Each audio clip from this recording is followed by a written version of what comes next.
온라인으로 예배드리는 우리 드림네드 친구들 주님의 이름으로 축복합니다. 오늘은 사람을 살리는 꿈이라는 제목으로 여러분들과 말씀을 나누고자 합니다. 처음 예수 그리스도의 복음이 이 조선에 들어왔을 때 복음을 들고 들어온 선교사들은 교회를 먼저 세웠을까요? 그들이 먼저 이 땅에서 했던 것은 이 땅 사람들에게 필요한 것이 무엇인지 확인했습니다. 그리고 나서 가난해서 치료할 돈이 없는 사람들을 위해 부족 하나만 병원을 세웠죠.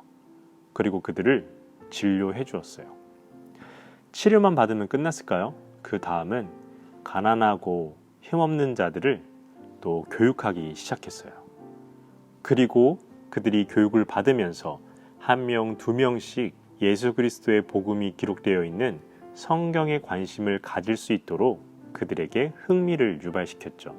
그리고 나서 한 명, 두 명, 그리고 10명, 100명씩 그리스도인들이 탄생하기 시작했어요. 이 이야기는 과거의 이야기예요.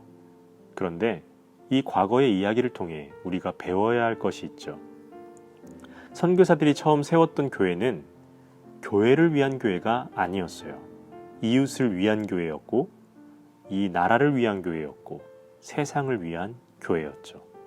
그러나 요즘은 교회가 교회를 위한 교회가 된 것 같고 그리고 주변 이웃을 위한 교회가 아니라 오히려 이웃에게 민폐를 끼치는 교회가 아닌가 생각을 하게 하는 기사들이 많이 올라오고 있죠. 이런 씁쓸한 현실 그리고 코로나19를 살아가고 있는 우리들이 요셉의 꿈이 기록된 창세기 37장을 한번 읽어보면서 우리가 이 땅에서 어떻게 살아가야 될지 다시 한번 생각해 봤으면 좋겠어요. 이 창세기 37장은 요셉의 꿈을 말하기 전에 요셉이 먼저 어떤 인물인지 이야기를 해주고 있어요. 37장 2절을 보면 요셉이 17살이었다는 말이 나와요. 지금으로 말하면 고등학교 1학년이죠. 그리고 마지막 부분에서는 요셉이 형들의 잘못을 아버지에게 말하더라. 그러니까 일러 바쳤다는 거죠. 그렇게 요셉의 인물이 설정되어 있어요. 여러분들도 형제들이 있죠. 누나, 언니, 오빠, 형, 동생이 있는데 여러분들이 그 형제들의 잘못을 부모님께 일러 바친다면 부모님이 어떻게 반응하나요? 일반적인 부모라면 여러분들도 혼이 나게 되어 있어요. 여러분들도 꾸짖고 그리고 나머지 형제들도 혼을 내죠. 그런데 이 요셉의 아버지였던 야곱은 조금 다른 태도를 취했어요. 오늘 보면 3절을 한번 읽어보도록 하겠습니다. 자, 여러분 성경책 보고 3절 읽어볼게요. 요셉은 노년에 얻은 아들이므로 이스라엘이 여러 아들들보다 그를 더 사랑함으로 그를 위하여 채색옷을 지었더니. 아멘. 혹시 모르는 사람들을 위해 말씀을 드리자면 이스라엘이 바로 야곱이에요. 나중에 야곱의 이름을 이스라엘로 하나님이 바꾸어 주시죠. 그런데 이 이스라엘이 다른 형제들보다 요셉을 더 사랑했다고 나와요. 일반적인 부모였다면 요셉을 꾸짖었어야 되는데 요셉이 형들을 일러 바치자 아이고 그랬냐고 하면서 요셉을 오히려 이뻐해 줬다는 거예요. 그리고 마지막엔 뭐라고 돼 있죠? 채색옷을 지었다라고 되어 있어요. 당시 이 요셉의 형들이 하는 일은 양을 치는 일이에요. 요즘으로 말하면 목장에서 일하는 분들이죠. 목장에서 일하는 분들이 깔끔한 옷을 입고 일을 하나요? 막 정장을 입고? 아니죠. 목장이나 공사장이나 논과 밭에서 일하는 분들은 일하기 편한 복장으로 일을 해요. 복장이 누추하더라도 일하기 편한 복장으로 일을 해야 일을 잘할 수 있기 때문에 그런 복장을 입는 게 당연하죠. 그런데 이 요셉이 채색 옷을 입었다라고 하는 건 요셉아, 넌 일하지 마. 형들이 일할 거야. 너는 놀아. 이런 거예요. 그리고 과거에는 어떤 옷을 입었냐에 따라 그 사람의 신분이 나와 있었어요. 마찬가지로 이 창세기에서도 요셉이 채색 옷을 입었다라고 하는 것은 요셉이 형들보다 나이는 어리지만 야곱이 요셉의 아버지인 이 이스라엘이 요셉을 더 높이 평가했다라는 이야기죠. 이건 완전 편애죠. 이렇게 편애를 당하는 형들이 요셉을 좋아할 리가 없겠죠. 그래서 성경의 4절을 보면 형들이 그를 미워하였다라고 되어 있어요. 그리고 요셉 앞에서는 말을 편하게 못했다라고도 하죠. 이 말을 편하게 못했다라고 하는 것은 요셉의 눈치를 봤다는 게 아니라 요셉에게는 다소 거칠게 말을 했다는 거죠. 그러니까 요셉을 부를 때도 요셉아 하는 게 아니라 야, 야 이렇게 불렀다는 거예요. 당연한 거 아닐까요? 자기들은 열심히 일하고 있는데 저 요셉은 아무것도 안 하고 자신들이 조금만 실수를 해도 아버지에게 일러바치는 저 요셉, 좋아할 리가 없겠죠. 그런데 우리 요셉은 여기서 좀 더 나아가요. 지금도 충분히 미움을 살 만한 행동들을 하는데 좀 더 나아갑니다. 요셉이 이후에 꿈을 꾸는데 총 2번의 꿈을 꿔요. 그런데 그 꿈 이야기를 형들에게 해줍니다. 첫 번째 꿈은 이런 이야기예요. 37장 7절을 한번 읽어볼게요. 자, 시작.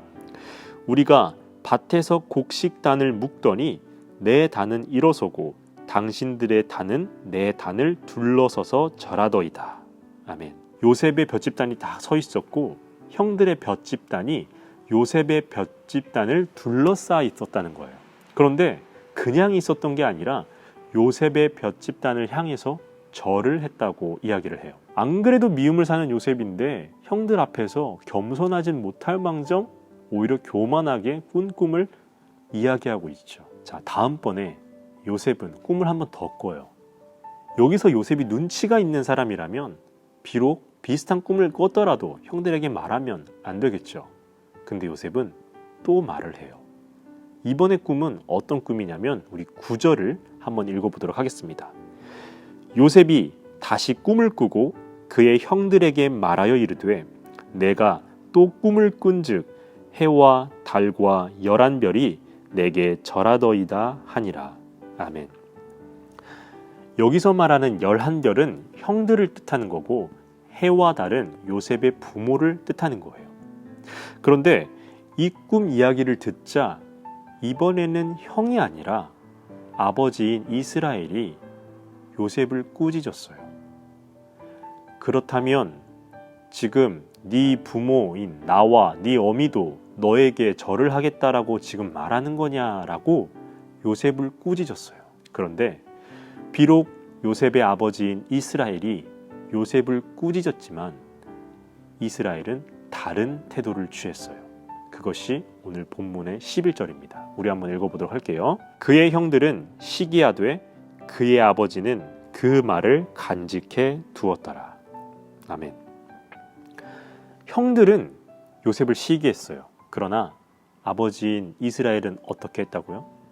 그 꿈을 간직해 두었다고 이야기를 하고 있어요. 요셉의 아버지인 이스라엘이 그 꿈을 간직해 두었다라는 것은 이 꿈은 분명 하나님이 주신 꿈인데 저 꿈은 분명히 의미가 있는 꿈일 것이다 라고 생각을 했다는 거죠. 지금 큐티를 계속 하고 있는 친구들이나 이미 창세기를 읽어본 친구들은 이후에 벌어질 일을 이미 알고 있죠. 요셉이 꾼 꿈은 요셉만을 위한 꿈이 아니라 요셉과 그의 형들, 그의 가족들 모두를 위한 꿈이었어요.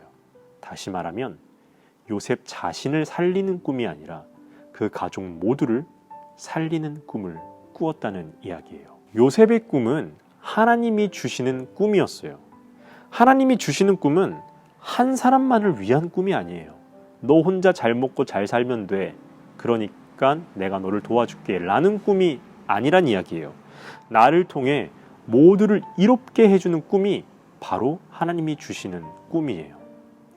모 목사님이 이런 말을 했어요. 이 세상에는 두 종류의 사람이 있다고. 첫 번째는 5,000명을 먹이는 사람. 두 번째는 5,000명이 먹을 것을 혼자 깔고 앉는 사람. 여러분들은 어떤 사람이 되고 싶으세요? 전도사님은 여러분들이 5,000명을 먹이는 사람이 되길 축복합니다. 5,000명을 먹이는 사람은 어떤 사람일까요? 여러분들에게 도움의 손길을 내밀 때 여러분이 그 손을 잡아줄 줄 아는 사람이에요. 약자를 괴롭히고 약자를 짓밟는 사람들을 향해 분노할 줄 아는 사람이에요. 그리고 나 혼자만이 아니라 나를 비롯한 내 주변 사람과 이 나라를 위해 열심히 일하는 사람이에요. 그 사람이 5천 명을 먹이는 사람이에요. 그리고 그 사람이 바로 사람을 살리는 꿈을 꾸는 사람이죠. 우리 드림레드 친구들, 이 힘든 시기에 요셉의 꿈을 기억하세요. 그 꿈은 요셉 한 명을 위한 꿈이 아니었어요. 자신의 가족 모두를 위한 꿈이었습니다. 그러므로 사람들을 살리는 꿈을 꾸며 정의로운 길을 꿋꿋하게 걸어가는 우리 드림레드 청소년들이 되시길 주님의 이름으로 축복합니다.